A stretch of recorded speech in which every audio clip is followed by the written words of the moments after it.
Starting with the R's today, we're going to be featuring the amazing Canadian rock band Rush, all on CD. Come in and have a look.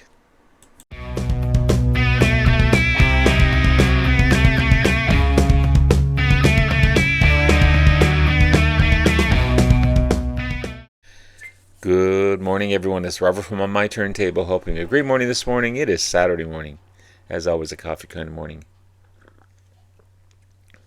Cheers, everyone. Hope everyone's doing well. Yeah, this is going to be my Rush albums on CD. I have every album that they put out except for the one behind me. There we go. That's the new vinyl version, or the newer vinyl version. So I traded my Rush debut album in 1974 release. One of my favorite Rush albums still. It's completely different than anything else. John Rutsey was on drums. Of course, you got Geddy and Alex. Just straight ahead, Led Zeppelin like rock and roll. It's amazing. I love it. But since I got that box set, I don't have that on CD anymore. And I should have traded some of these in, because I do have some of these on vinyl as well. But we're not showing vinyl, we're showing CDs today. So John Rutsey was very ill. He had diabetes. He couldn't tour, so they were in need of a drummer. They went through all kinds of rehearsals. This big, tall, lanky guy showed up with a small little drum kit and just blew them out of the water. And of course, we're talking about Neil Peart. He became the staple of the band. He became the main songwriter of the band. Alex and Geddy wrote the music. Neil wrote the lyrics. And it just skyrocketed into progressive rock at its best. So the second album, Fly By Night, has elements of still rock on it, but it's also starting with progressive rock. 1975 release. Anthem, Beneath, Between, and Behind. By-Tor and the Snow Dog. So we go from Working Man to By-Tor and the Snow Dog. I mean, what song title? Like, who is that? Fly By Night, amazing track. Rivendell takes you on a journey through Lord of the Rings type of thing. In the End, amazing album. Then we have Caress of Steel, their third studio album, 1975 release, considered their first progressive rock album. This is completely out there. The publicity, wow. The producers didn't like this much. They wanted singles. They wanted hits. This is not that. This is just a journey through Bastille Day, Lakeside Park, The Necromancer. That's not a commercially successful bunch of songs on this one. The Fountain of Lamneth. It's an amazing album. It's just not what the critics wanted. It's not what the producers wanted. It's not what the music industry wanted. They wanted hit singles. And Rush kind of said, screw you. We're going to put out 2112. This is an amazing, amazing album. Their fourth album, 1976 release. It's the band's commercial breakthrough into the U.S. market. Putting them on the map, people started to take notice. This is a remarkable journey, a storytelling journey for sure. Remarkable. And then this huge live album, All the World's a Stage, double live album released in 1976, supporting the 2112 tour. The title of the album alludes to William Shakespeare's play As You Like It, and then they would refer to that again back in Rush's Limelight song. But you got Bastille Day, Anthem, Fly By Night, In the Mood, Something for Nothing, Lakeside Park, First Sight of 2112, By-Tor and the Snow Dog, In the End, Working Man, Finding My Way from the first album, and What You're Doing from the first album. Remarkable concert. Then we have their fifth album, Farewell to Kings, 1977. Number 11 in Canada. They started to grow internationally as a band. Their first top 40 album in the US and the UK. Starting to take notice. Xanadu's on here. The live version of Xanadu is just fantastic. Closer to the Heart, Cinderella Man, Cygnus X, remarkable. Then we have Hemispheres. I have 2 copies of Hemispheres, do I not? Yes, I do. I have 2 copies of Hemispheres. I have the CD, and then I have I think this is the 40th, yes, the 40th anniversary release of that one. So I should trade this one in for sure. So Hemispheres, the 6th album, 1978 release. Again, a big selling album in all over the place. Platinum selling album. This 40th anniversary edition. There's the great band there. This one's got not only the original album remastered. You've got CD2 was live at Pink Pop Festival in 1979 and live in Arizona in 1978, where they do 2012 first side. So happy to have this one in my collection for sure. And then we have Permanent Waves, one of my favorite albums. Again, I've got 2 copies, so I should really trade this one in. This is another. Is this another 40th anniversary? I didn't. There's no hype sticker on. I think this is 40th anniversary. It says that right in the front cover. 7th album, 1980 release. Another platinum selling album. Their best and fastest selling album. You not only have the original album, where you have Jacob's Ladder, different strings, Natural Science, Spirit of Radio, the huge hit. You also have their world tour on here, Permanent Waves World Tour. So amazing stuff. And probably their largest album, and again I have 2 copies of Moving Pictures. This is probably the most commercially successful album. This is an amazing album. 1981 release. You not only have the original album, Tom Sawyer, Red Barchetta, XYZ, or YYZ, XYZ, wow. Limelight, The Camera Eye, Witch Hunt, Vital Signs. I mean, this is a hit from start to finish. Then you have live in YYZ 1981, and 2 CDs of live on this one. Fantastic. Then we have, what do we have next? We have Signals. The 9th album, 1982 release. Number 1 in Canada. Number 3 in the States and the UK. Another platinum selling album. I mean, there was just strings of platinum selling albums from this band.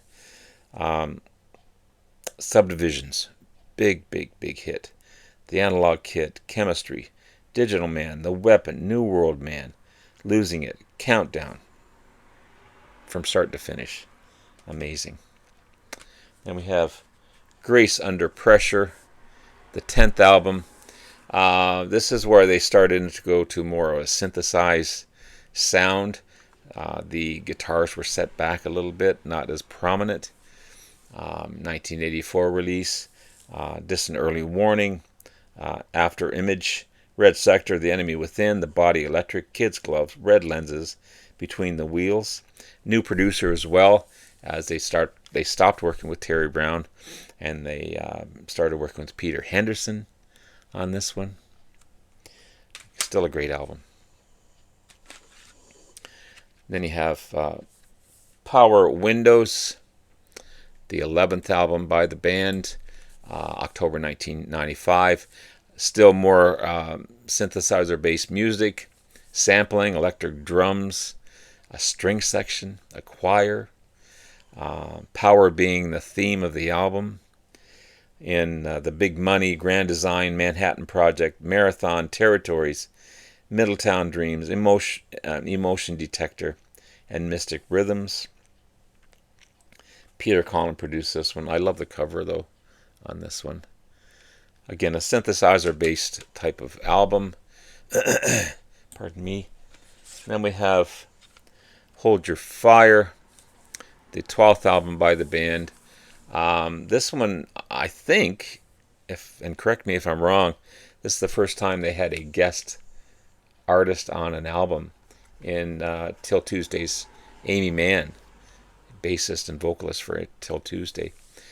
She sang the chorus of Time Stands Still and also appeared in the video on Much Music and MTV. I think it's the only time, but still a great album. This is the 1987 release. This is the 12th studio album by the band. And from this box set, I don't normally show box sets when I'm showing my CDs, but it's Rush, so I'm going to. I have Presto. 13th album, 1989 release. The first international release on Atlantic Records after they left Mercury. Back into more guitar-based songs. Less synthesizers, guitar, bass, and drums. Amazing stuff. Show Don't Tell, Chain Lightning, War Paint, Superconductor, Anagram. Amazing stuff. Two versions of Roll the Bones. So I've got this on CD. And again from the box set, Roll the Bones. So I should really trade this one in maybe. Roll the Bones, the 14th album. Returned to commercial success. The big hit, Roll the Bones, was on this one. The album won a Juno Award for Best Album Design on this one in 2001. Another platinum selling album. Dreamline, Bravado, Roll the Bones, Big Wheel, Ghost of a Chance. I love Ghost of a Chance. Great track. Then we have Counterparts, again from the box set. 15th album, 1993. Another big hit. Funny, they sell better in the States than they do in Canada. Number 2 in the States, number 6 in Canada. Stick It Out, the first single, was a huge hit. And the instrumental Leave That Thing Alone was nominated at a Grammy Award for the Best Instrumental Performance. Great stuff. Test for Echo, again from the box set. The 16th album, co-produced by Peter Collins. This would be, after this one, they would go on a hiatus as a tragedy hit Neil Peart. He would lose his daughter and wife in 2 separate accidents. And they wouldn't record again until 2001 from the album Vapor Trails, again from the box set. This is a remixed version of Vapor Trails, the 17th album, 2002 release. Again, the longest gap between records. Neil Peart came back and they put out this fine album. Again, just straight ahead, guitars, bass, and drums on this one for sure. One Little Victory, Ghost Rider, The Stars Look Down, Vapor Trail, Sweet Miracle, Out of the Cradle. Amazing stuff. They put out an EP in between everything. This is Feedback, released in 2004. This is 8 covers of some of the band's favorite tracks and then more influential songs that really dug. So they got Summertime Blues, Heart Full of Soul, For What It's Worth, The Seeker, Mr. Soul, 7 and 7 Is, Shape of Things, Crossroads. Awesome stuff. Awesome EP. Two versions of Snakes and Arrows. The 18th album, May 2007 release. Recorded only in 5 weeks. Just remarkable. It contains one of the few albums that have 3 instrumentals on this one. The most of any Rush album. Far Cry, Armed and Sword, Working Them Angels, The Large Bowl, Spendthrift,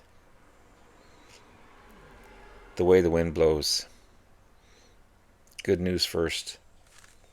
An amazing album. Yeah. And then finally, their last album, and this is a remarkable album, it really is, Clockwork Angels, their 19th and final album, 2012 release. Most of the album was recorded in Toronto at Revolution Recording, and it's a beautiful album. And Caravan, Busby, Clockwork Angels, Halo Effect, The Wreckers, Busby 2. And it's fitting that it ends with The Garden.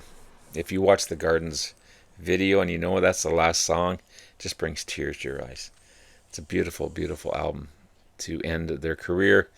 And unfortunately, it'd be the last that we would see of Mr. Neil Peart, as he would pass away in 2020 at the age of 67. Geddy, fortunately, is still going strong. And Alex, he has got a side project going on called Envy of None. They've already released 2 albums, completely different than Rush. But it's good to see these guys. Whether they get back together again as Rush, I don't know. I hope it's not going to be Rush if they do. It's just going to be a cover band. So just let what was great live and breathe, and we can enjoy these fine albums that they released. So there you have it, guys. Have a great rest of the day. Love you all. We'll talk again soon. Bye now.